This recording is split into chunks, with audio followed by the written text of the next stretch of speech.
Honoring workplace comedies. Finding magic in the mundane. By Ben Ross. Workplace comedies take an average day at work and turn it into a hysterical adventure that brings the laughter. Here's for all the shows that make work look fun. Me too. But how? By making intelligence investments, like in art, for example. Art? You bet on painters? If there's one thing people love more than anything on TV, it's sitcoms. Sitcoms are a staple of American television and have their place as a cornerstone of the entire medium. They've been around ever since TV exploded in popularity in the 1950s, with shows like I Love Lucy and The Honeymooners paving the way for comedy to evolve on the small screen. Now, look how much they've changed. Sitcoms have evolved over the years and experimented with new techniques, finding new and creative ways to make its audiences laugh and show them a good time. 10. Really, 10. That's your guess. You're a professional accountant. There's like 10 green ones. 42. Despite the many different and varied types of sitcoms out there, there's one formula that has proven to be ever loved and ever popular: the workplace comedy. There are dozens of workplace comedies out there that have proven to be some of the most beloved sitcoms out there. Taxi, Cheers, Parks and Recreation, you name it. There's a reason why these types of shows are often the most well-received in comedy. Hey, Jack. Sorry I'm so late. You're not. I changed the clock on your phone. I just got here. We love seeing a slice of life, especially when it's a job we don't often get to see behind the scenes.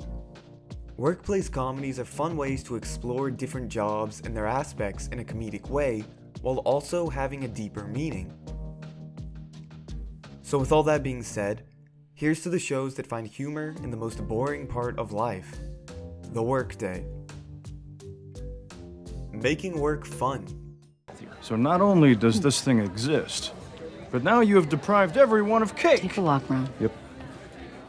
While there's a variety of reasons as to the magic of workplace comedies, there's one fundamental explanation for their success and popularity.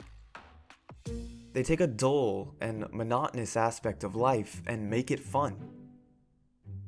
Jobs can be boring and uneventful, but with a little creative kick, the most menial tasks can be a joy to watch. Take the US version of The Office, for example. When I am playing hoops, all of the stress and responsibility of my job here just melts away. In the fan-favorite episode Office Olympics, Jim Halpert and the Office crew are stuck filling out reports while their boss, Michael Scott, is away. Trying to find a fun way to pass the time, Jim discovers that his coworkers all have their own little games they play to fend off boredom.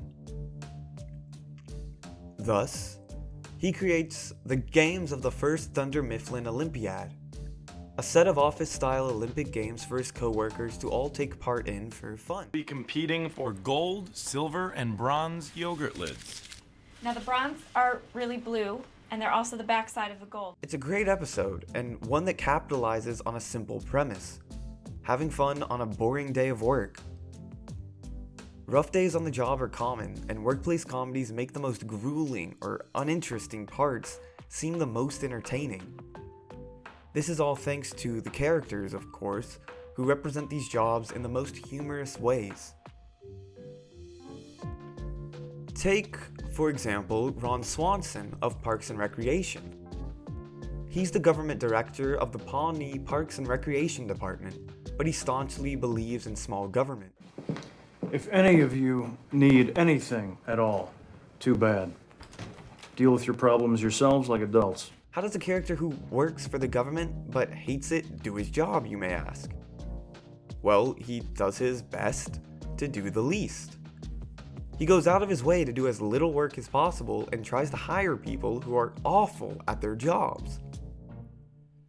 He also pushes for budget cuts whenever possible and does whatever he can to make sure that the government does not interfere with people's lives in any capacity. Look me in the eye. I'm so screwed now. Her hooks are in my brain. Yep. That's funny to see, and a big part of why Ron was such a big breakout character for the show. We love seeing people make boring jobs fun or bring humor to the daily rigor of the workday. Serious topics in comedy shows.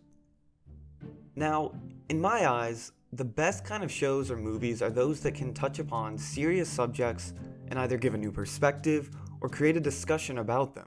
Yeah, it did make it awkward when they asked for orgasm juice this morning, but I was more talking about the other stuff. Yeah, we didn't really know what to say. That doesn't mean that they have to always be serious or thought-provoking, but it elevates the quality of a program if it can touch upon ideas that are talked about or should be talked about by the general public.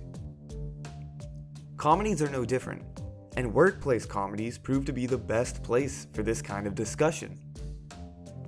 Analyzing different jobs is the best way to focus on important subjects because they take a peek into a world that most people aren't familiar with, like running a network show in 30 Rock or behind the scenes of a hospital in Scrubs.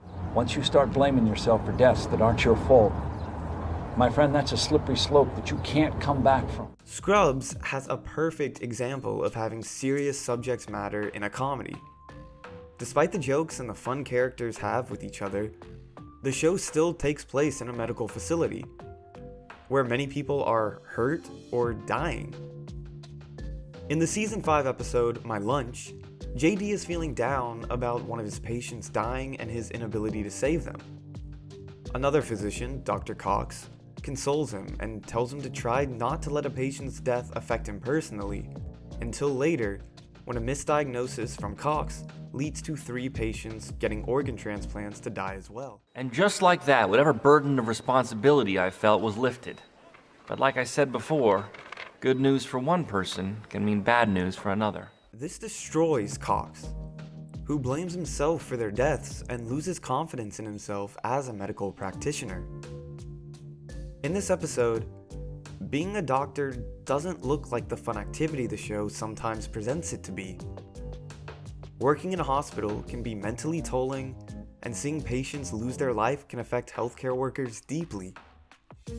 Scrubs shows the audience this, and despite this storyline being mostly devoid of comedy, it still hits hard and tells a story worth sharing. Ladies must be so proud.